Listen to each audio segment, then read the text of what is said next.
Howdy, lieutenants and economists. The most volatile, evil, disgusting things on the planet, humans. If you have a video request, you can always go to assholeconsulting.com. Yeah, I am gonna charge you, kids. And that is the importance of not fucking up. You are such an asshole!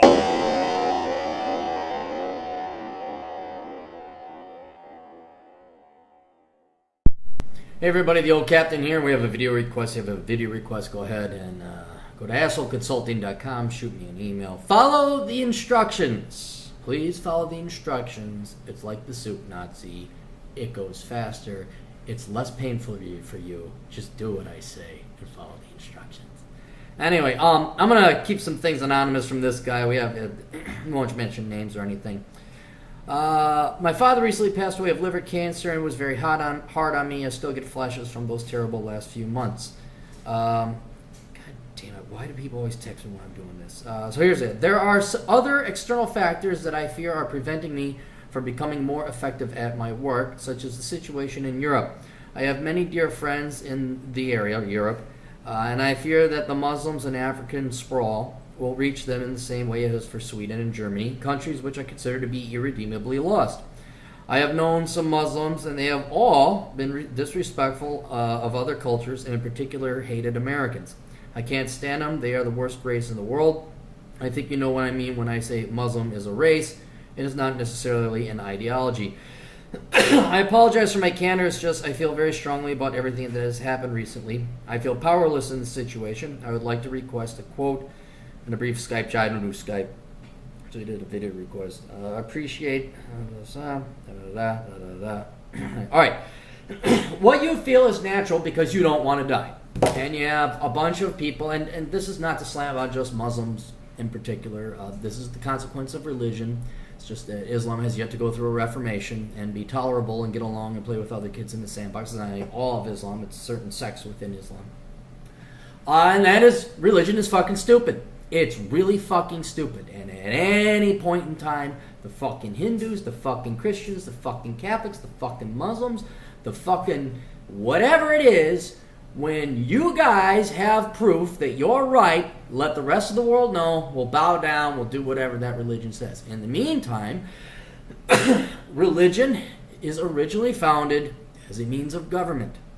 That's why I call it theocracies. And unlike the rest of the world, Islam, you still have theocracies. You still have the heads of the church, or in this case the mosque, are the heads of the state. And frankly, since technology and Western civilization and scientific method has proven pretty much every single one of these fucking things wrong, there should be no place for any type of religion at all. But we do get along with Christians and Catholics and whatever the hell the Japanese worship in Shintoism, except for World War II. There's a little problem there. But we're all good now. Had a little chat over the Pacific. And then, was it Buddhism, Hinduism? We all kind of get along because, I don't know, we went through Reformation. We just don't like killing people. Islam hasn't. And certain sects, if I should say, of Islam hasn't. And yeah, you have every right. It's your natural desire to want to stay alive. It's your every desire to say, United States or fucking Turkestan, where they're still got goats and not a lot of electricity, and they're stuck in the 8th century. Not to mention the pure hubris and arrogance of Islam, where it's like, oh yeah, you can lie and cheat and fuck everybody else. But again, that's what a lot of religions were anyway. So you have every right, especially with people shooting up, San Bernardino, 9/11, the Paris attacks, was a clone. You have every right, and you should. And I don't personally understand why people on the left and Diversityville and people that hate America, I don't understand why they say, no, you can't do it. No. It's like, no, that's where I draw the line. And so it's I can understand it, but at the same time, I don't know what Muslims you've been running into, but actually the majority of Muslims I ran into are actually quite nice. And I don't believe they're radicalized. I don't believe they are... They're actually happy to be in the United States. They're happy to get out of the shitholes of Iran and all that. Oh dear, now's not the time. So the ones I have ran into have been good. They are not radicalized, as far as I know. And so you can't just blindly judge them. But at the same time, you're fucking right. The vast majority of terrorist attacks are coming from Islam or Muslims. So I don't even have a trust but verify. I have, anytime I see a gal with a hijab, anytime I see, some guy looks like he's Middle Eastern, and, I just kind of look around, and I carry a gun, and then I just kind of keep an eye on them. And I'm sorry if that upsets the Muslims, and especially I feel really bad. I do genuinely apologize for those of you who are Muslim and you have no intention of, you just want to live your life and do your thing. But unfortunately, you got to admit, like, hey, yeah, it's our team, and maybe not our group within our team, but we're under that banner. And if I'm wearing the hijab, people are going to probably look at me, no matter how much leftist brainwashing, diversity, political correctness, indoctrination. So how do you handle it? So I come up with 3 little ideas. All right. One, you got to realize, and I learned this 10, 15 years ago, you don't control the world. You just don't. You're just one guy in 7 billion people. And especially in Western Europe and the United States and the free countries where we voted this in, where the people have voted it in, you got to realize that's not you. You cast your vote a certain way. I'm sure you have. And you may vote for Trump. You may vote for an anti-immigration, or at least a halting of immigration, and then that's how this society works.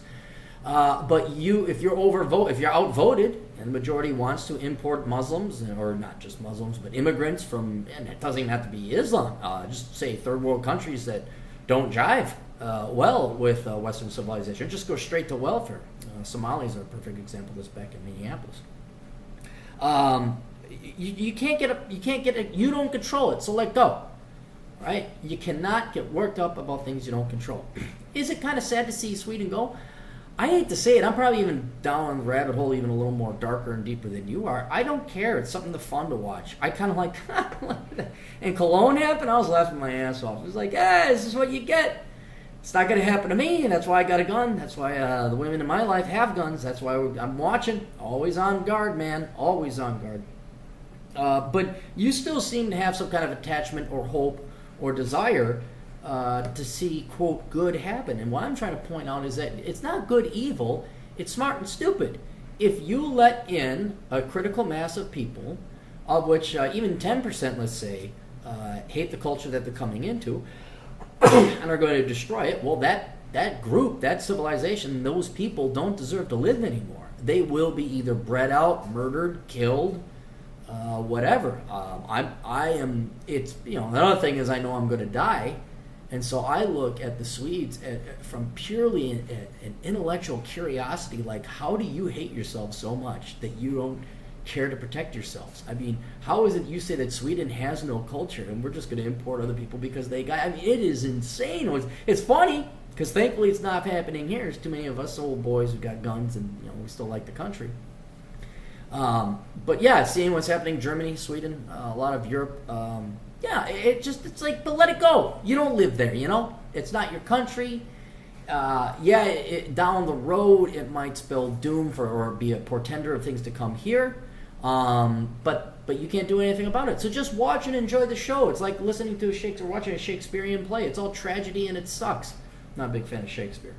So, you live your life, you do your thing. Don't let this bother you. Find a girl, raise a family if you want, do what you want. Make sure you're protected.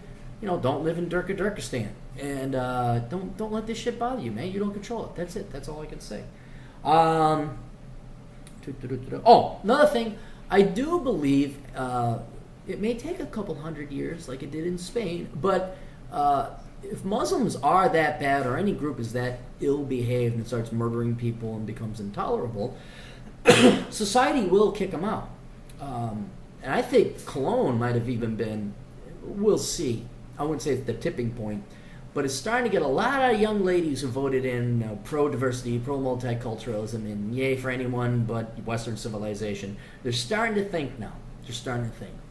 I don't think it will happen this generation. I think they're too steeped and indoctrinated in leftist, multiculturalist thought.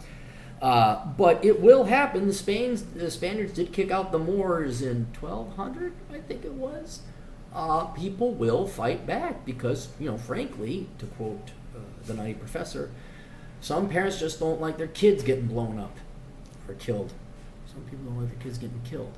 And so this Darwinistic, I don't care how much brainwashing the left and governments and professors and teachers and the international community try to brainwash you into hating yourself, 2 million years of evolution and genetics is going to prompt you to want to stay alive. And you'll, like hungry, you'll say, fuck you, we're not going to do this. We don't care what names you call us. Or Putin, that's another one. Putin is huge, he's awesome. Before you lecture us about free rights, a religion based on dictatorship and tyranny should not tell us. Or somebody, he had a great quote. He's fucking good. So I don't think in the long run Islam will make it. Just because, I mean, you could call me a racist, you could call me a bigot, you could call me whatever. If I got to kill somebody who's trying to kill me and they're of a different race, religion, gender, sexual preference, and it's the choice between getting killed or being called a name, I'll take the name every day, every fucking time. And what I think a lot of people are slowly finding out is the left is so overplaying this card of name calling and accusing you of being an ist, it no longer has any meaning. And it really won't socially ostracize you at all, because pretty much damn well near 80% of the population they insist is somehow bigoted or racist or sexist or whatever. So in the end, there's no sting anymore, and now it's going to be like, nah, fuck it. No, I'm going to stay alive. And if that means I got to be called an ist, so be it. I'm alive, and Ahmed over there is dead when he tried to take me and my girlfriend or my brother out. So I think in the long run, yeah, you're not. You think China and Russia is going to tolerate that bullshit? You see what Russia did in Syria? You think they're going to lob their precision guy? No, they're just carpet bombing. They didn't do precision. They're like, fuck this bullshit. So the pussies in Western civilization and America, we may. Can we suck your dick a little more? Yeah, there's some other countries that are like, fuck you. So there's that. Oh, and then finally, here's what I would do, and just follow me in on this. Try to find. I know we're really hard on Muslims, but again, hopefully my listeners know who are Muslims. But we're not talking about you. You gotta meet some good Muslims. You do. It's like meeting good blacks, meeting good Hispanics, meeting good white people if you don't happen to be white, meeting good men if you're a feminist, meeting good women if you're a MGTOW. There are good people, pretty much of every stripe, color, religion, creed, and everything. You may disagree with them. You may vehemently disagree with them, but that doesn't mean they're bad people. Not all the Muslims are terrorists. And God, one of my buddies, Muhammad, he's actually a good friend. Not to mention all you yahoos on Facebook. All you guys know who you are. Like, hey, shout out to us, man, Cappy. Arsehole, that guy. Yeah, there's a shout out for you, fucking arsehole. All right, get your fucking ass out of here. Not asshole or arsehole, arsehole. What was I gonna say? Meet some Muslims. I mean, don't go to like a fucking mosque, but seriously, go. And I don't know if it's the area that you're in that you've never met a Muslim that was good. Really? I mean, there's Sharif, there's Muhammad, there's Arsehole, there's who else? What was his kid? I even gave him a copy of the book. What I'm saying is, through the internet and whatever else have you, you're gonna meet good Muslims, and maybe they'll like change your mind. To say, oh wow, they aren't all a bunch of terrorists. They don't all want to kill me. They all aren't here to kill. Talk to anybody who's been over in Iraq. They've served with good Muslims. They met certain Iraqis and Afghanis. And then certainly there were bad ones, of course. But you can't just say, now for safety reasons. Again, this is why hands always on the gun, just waiting for something to happen. Just kind of look. I don't trust them. I don't. But when I get to know them and then I trust them, yes, then I'll be friends with them. And so I don't immediately dismiss Muslims from being in my life because, you miss on some pretty cool friendships. Hell, you might end up marrying a gal out of fucking Iraq or Iran or Saudi Arabia. Some of them are pretty cute. Not too bad. Some of the Persian girls are okay on the eyes. A lot of them are. So don't dismiss that. You might pass up on some friendships. You might pass up on some loves. The Middle Eastern women are much more traditional. In case you're looking for a wife, so don't be so bigoted in that regard. Yes, certainly keep an eye out. All right, if you see somebody leave a backpack and he's got a fucking towel around his head, yeah, maybe you might want to chase after that guy. But don't immediately dismiss them out of hand when it comes to hanging out with them, working with them, because they are good. And you got to put yourself in the position of these Muslims who are good. You know, like they try, and the media will never cover them. Like there was this one imam out in Seattle where I think the city of Bellevue, somebody put a big Merry Christmas thing and said no Happy Holidays, like we're going to do Merry Christmas. And the media is just cocksuckers that they are to pit everyone against one another. They went to the imam and said, "Are you insulted?" He's like, "No, actually I'm kind of happy they have Merry Christmas. It's festive." All right, so but you never hear about that guy. You don't hear about that guy. You hear about the guy shooting everybody, yeah, but you don't hear about the imam who is, like, yeah, come to the mosque, how you doing? No, that's fine, Merry Christmas, how are you? No, you can eat bacon, just not for me, thank you very much. You don't hear about him. And it's very, it's a rock and a hard place for a lot of these good Muslims. But that's a different story, what they got to do and how they got to flesh out all the bad ones. But you don't make their situation already harder than it is. And, don't seek out a Muslim friend, but if you run into a Muslim and he's a cool guy, well, why not hang out with him? He may not have a beer, but maybe the guy likes kickball. I don't know. Just don't hate them all, because you can't. A lot of them are innocent. That's the basic moral reason and principle right there. You can't. I would also argue and contend you might miss out on something that might make your life better. Hell, your best friend could be Muslim. You never know. Anyway, so let go of shit you don't control. Realize evil and tyranny, it slowly loses in the long run. People, may not this generation, but people will kick out tyrants, be they Muslims or Nazis or whatever else have you. And, give the good Muslims a shot. Don't be so judgmental all of a sudden, right? So anyway, that's all we got. Hopefully that puts you in a little better mood, gives you a little bit of hope. And God, that'd be great if Yossi married a big-titted Muslim chick. That'd be hilarious. And then she switched to... Never mind. We'll see you guys later. Doodles.